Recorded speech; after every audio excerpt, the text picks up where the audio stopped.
What if I told you that a little boy died in a car crash but came back with a message that changed everything?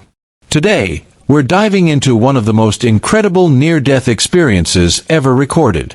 This is the story of Landon Whitley, and what he saw on the other side will blow your mind. But first, make sure you hit that subscribe button and ring the notification bell, because stories like this don't come around every day. Picture this. It's just another Sunday afternoon. October 19th, 1997. The Whitley family is heading home from church in their blue Pontiac. Nothing special, just Mom Julie, Dad Andy, and their young son Landon in the back seat. You know how some days just feel normal? Like nothing could possibly go wrong? Well, that's exactly what this day felt like. But sometimes, life has other plans. Here's where everything changes in an instant. They're driving through an intersection, probably talking about lunch or what they're gonna watch on TV later. Then suddenly, Andy starts yelling. Julie can't make out what he's saying over the noise, but there's panic in his voice. And then crash. An ambulance racing through that same intersection slams right into their car. Can you imagine? An ambulance, the vehicle that's supposed to save lives, becomes the very thing that nearly destroys theirs. The impact is absolutely devastating.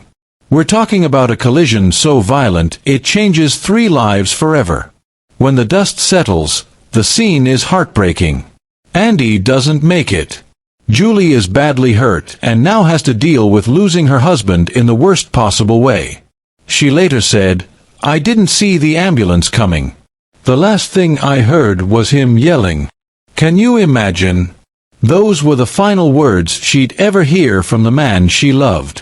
But here's where the story gets even more intense. Little Landon was nowhere to be found at first.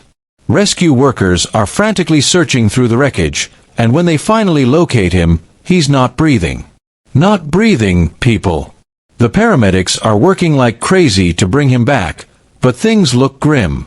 They rush him to the nearest hospital, but honestly, nobody knows if this kid is going to make it. Now here's where this story gets absolutely mind-blowing. Are you ready for this? Landon didn't just die once that day. He died 3 times. First time, right there at the accident scene. Second time, on the way to the hospital. Third time, once they get him to the emergency room. 3 times, people. This 8-year-old boy's heart stopped beating 3 separate times. But what happened during those moments when he was gone, that's what's going to blow your mind. So picture this. While doctors are fighting to save his life, little Landon is somewhere else entirely. And I'm not talking about some fuzzy dream or hallucination. This kid describes seeing things that will give you chills. He talks about walking on streets made of pure gold. He meets Jesus face to face. He sees angels everywhere. But here's the part that'll make you cry. He meets his dad, Andy, who had just died in that same crash. Back in the real world, things are looking absolutely terrible. The doctors pull Julie aside and basically tell her to prepare for the worst. They're not just talking about Landon dying, they're talking about something that might be even harder to handle. If your son survives, they tell her, and that's a big if, he's going to be severely brain damaged. He'll never walk again. Never talk normally. He'll basically stay an 8-year-old for the rest of his life. Can you imagine hearing that as a parent? Your child might live, but they'll never really be the same person again. But here's what absolutely broke my heart when I learned about this story. Julie's response? She doesn't hesitate for even a second. She looks at those doctors and says, "I don't care. He's all I have left." Now, while Landon is fighting for his life in that hospital bed, Julie is dealing with something that would break most people. She has to bury her husband. Picture this. You're sitting at your husband's funeral. Your son is barely alive in the ICU. And you're absolutely furious with God. "I was so angry," Julie remembers. "I was shattered. I sat at that funeral just railing at God. I couldn't understand why this happened to us. Here's the thing that gets me, she's asking the question we'd all ask: why didn't God send angels to protect us? But even while she's angry, even while she's broken, she's still praying harder than ever for Landon to make it. 2 weeks go by. 2 weeks of Julie sitting beside her son's bed, watching machines keep him alive. 2 weeks of not knowing if he'll ever wake up. And then Landon opens his eyes. But here's where it gets absolutely incredible. Remember how the doctors said he'd have severe brain damage? Remember how they said he'd never be normal again? The brain scans come back, and the doctors are stunned. There's no brain damage. None. This kid who died 3 times, who had massive head trauma, who wasn't supposed to make it, he's completely fine upstairs. But now comes the moment every parent dreads. Landon's awake, he's going to be okay, but someone has to tell him that Daddy isn't coming home. So with all the love in the world, Julie gently asks him, "Landon, do you know where your dad is?" Landon looks up at his mom and says, "Yes, I know where he is. I saw him in heaven." Just like that. Matter of fact. Like he's talking about seeing Dad at the grocery store. But then he says something that stops Julie dead in her tracks. "Oh Mom, by the way, I forgot to tell you I saw your other 2 kids." Julie's world just got flipped upside down. You see, she'd had 2 miscarriages before Landon was born. But they never told him. He had no way of knowing about those babies. "I was stunned," Julie remembers.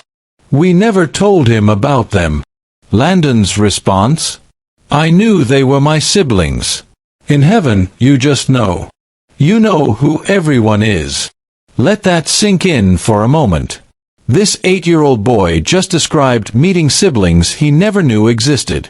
Now here's where Landon's story becomes something bigger than just a near-death experience. During that 3rd time he died, the one in the hospital, something incredible happened. Jesus himself gave Landon a job to do. "Jesus came to me," Landon explains, "and told me that I have to go back to Earth, be a good Christian, and tell others about him." Think about that. An 8-year-old boy gets a personal mission from Jesus Christ himself. And what's that mission? Simple: I want people to realize that Jesus is real. There is a heaven. There are angels. Follow his word and the Bible, because life gets better in the end. And that's exactly what Landon and his mom started doing, sharing their story with anyone who would listen. Remember how angry Julie was at God? How she couldn't understand why he didn't send angels to protect them? Well, her perspective completely changed. "I now believe angels were there all along," she says, "guiding us through God's plan." Now, don't get me wrong, Landon paid a price for this experience. Today, he's got 23 metal plates in his head. His nose had to be rebuilt using part of his skull. He lost vision in one eye. But you know what? He lives a completely normal life. He's walking, talking, thinking clearly, everything the doctors said would never happen. His survival isn't just miraculous, it's impossible according to medical science. And yet here he is, living proof that sometimes the impossible happens. So what's the takeaway from all this? Landon believes God is sending a message to Christians everywhere about staying ready for Jesus' return. His advice: live a holy life. Pray for people who are lost. Share your faith whenever you can. What do you think? Does Landon's story change how you see life and death? Have you ever had an experience that made you believe there's something more out there? Drop your thoughts in the comments below. And if this story touched you, make sure to hit that like button, subscribe, and ring that notification bell for more incredible true stories like this one. Thanks for watching, and we'll see you in the next video.